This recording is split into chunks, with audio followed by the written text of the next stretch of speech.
Hey friends, I'm Otis Gibbs, and this is Dave Rowe. He's going to talk about the time that he spent playing bass for the great Johnny Cash.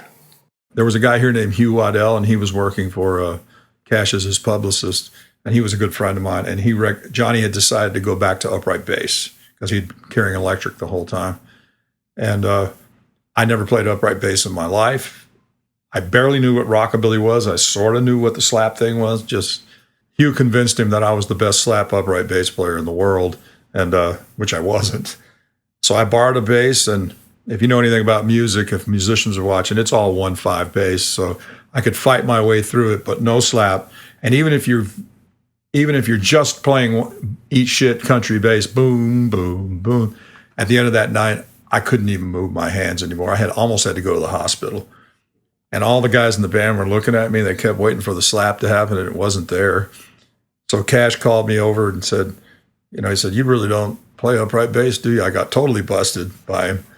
And he asked me why I had the nerve to take the gig when I really couldn't do the gig. I said, "Man, I needed a job. I had to get out of what I was doing, and I just took a shot at it." He said, "Well, I'll talk to you tomorrow at the airport." And he came over to me and he just said, and this is testimony to how great a guy Cash really was. He was really the nicest person I ever met in my life in the music business to this day. He just said, "You think you can learn this stuff?" And I said, "Well, I kind of know what it is. I guess I'll give it the best shot I can." He said, "I'll give you 6 months." And he did.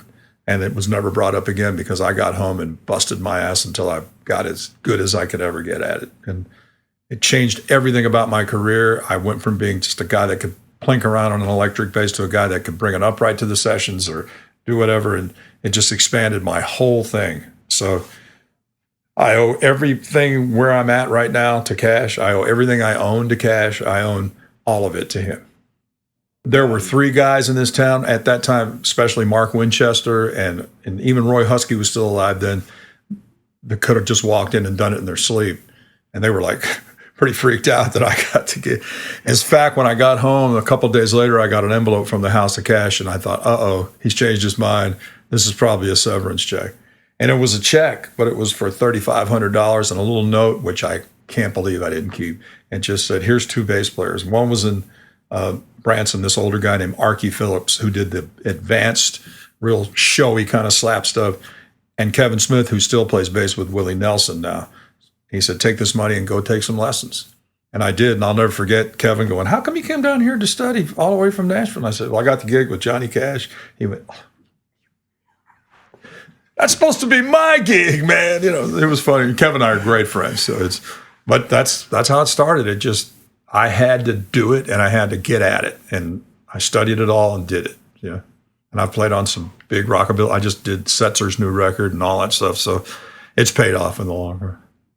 I was 20 years younger than everybody else on the gig, and those were some legendary players in that band. I looked up to all of them, especially W.S. Holland, the drummer, who became a dear friend of mine. But it had to be some of that because towards the end of our touring days with Cash, I got my friend Brian Farmer the gig as his tech, and every night he would stand with me and Brian before the show and hang out, and he wanted it that way, and nobody else would come near us. So I suppose that was his little safe space before the shows to hang out with us, and we had some great conversations. Yeah, it was fly dates. It was all commercial airline and some private jets, and which I learned to love. When after I left Cash, I got the gig immediately with Dwight Yoakam, and I did 5 years of private jets every day, and I don't regret a minute of it. I mean, I get it now why people like that stuff, Yeah. But really, what a private jet does, it's glamorous and everything, but after you ride it a few times, it just becomes run-of-the-mill like anything else. But what private jets do for artists, and a lot of people don't even think about this, is you don't get tired. You don't get the shit beat out of you by the bus on the road. For example, if we were playing in Miami one night, we could stay all day the next day till 5 o'clock and fly to Houston and be there in an hour. And we would literally drive your car up on next to the jet and get out and leave it running, and it'd be waiting for you when you came back. I can get used to that, and I'd do it. 92 until he passed away. After he came off the road, I continued to play on almost all of his records, and I did the Rick Rubin stuff. I played on most of that, and I was the last man standing as far as the bar was concerned. Everything erupted into lawsuits and all kinds of crap, the way things do sometimes. And I didn't feel like I had a right to do anything. I was the baby in the band. So he kept calling me for everything, you know. It was incredible. It was just so, we went from playing performing arts centers and high-end clubs, you know, just what you could call the graveyard of legacy acts, you know, he'd become a legacy act, actually. Then when Rick Rubin decided to do that thing, which, as you know, now has been copied by a million producers, finding the old guy and, you know, give him his props or whatever. But he understood what was happening to him, and he was really glad about it.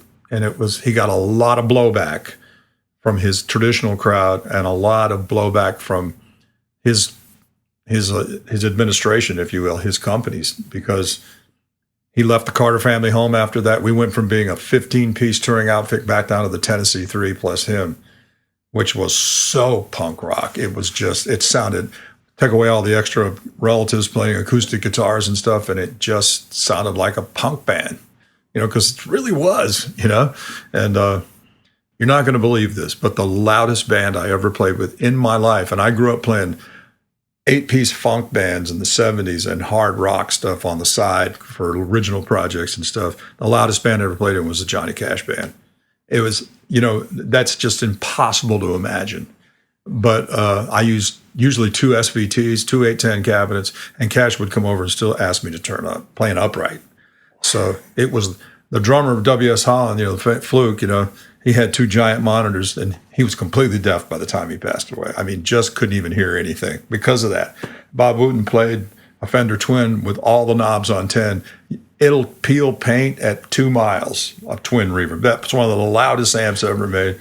And I was stunned when I got that gig and started playing with them going, Jesus, this is loud. Oh, my God. You know, and Johnny had a little special voice of the theater PA just for his rhythm guitar. And his rhythm guitar was ferociously loud. It was, once again, almost a lower level metal delivery, you know. Yeah. He loved all that. I mean, he loved the attention from all the major rock stars who suddenly discovered him, you know, which was bullshit. But guys like Rick Rubin and a lot of the guys that came around, then Henry Rollins and people like that, they got it. They knew what was happening there and what was always happening there, you know. Yeah, I was around. We did a big show at the Pantages in Los Angeles, and it was Rick Rubin and Joe Strummer was there and Rollins. In fact, Chuck Mead and I produced a tribute to Waylon, and we got Henry to do a song on it, which was great. You know, it's fantastic. Oh, well, he understood the connection immediately. I mean, because they're actually great-grandchildren of him. You know what I mean? Yeah. With especially their presentation, if you will, the all black stuff and all that. And they just felt the same thing. I mean, everybody came. We played in Ireland, and U2 came, and Bono sat in with us. Everybody was on board, man. Everybody wanted it to work, and that's why it worked, because everybody wanted it to work. Do you remember the last time you saw Cash? Would have been in the studio about a week before he died. I can't remember what we did, but he was fine. I mean, he was wearing out, and he had stopped dyeing his hair and stuff like that, so you could see how much he had aged. I still say he just missed June. I mean, when she passed away before him, we were all shocked that she went first, for one thing, because she was so healthy all the time. And when she passed away, the change in him was absolutely noticeable, you know. Yeah, Fergie called me. Dave Ferguson, the great producer here, he just called me and said, John passed away last night. You know? I was playing with Dwight, and speaking of the private jet, we both just said, we got to go to I said, I got to go home, man. I can't. You're going to have to get somebody else. He said, I'll do you better than that. I'll cancel 2 dates, and we'll get on the plane and go. And we went together and came back. He made my day doing that for me. I felt like that was just an amazing gesture. If you'd like to hear more Johnny Cash stories, click this playlist, and I'll see you somewhere down the road. Much love to you.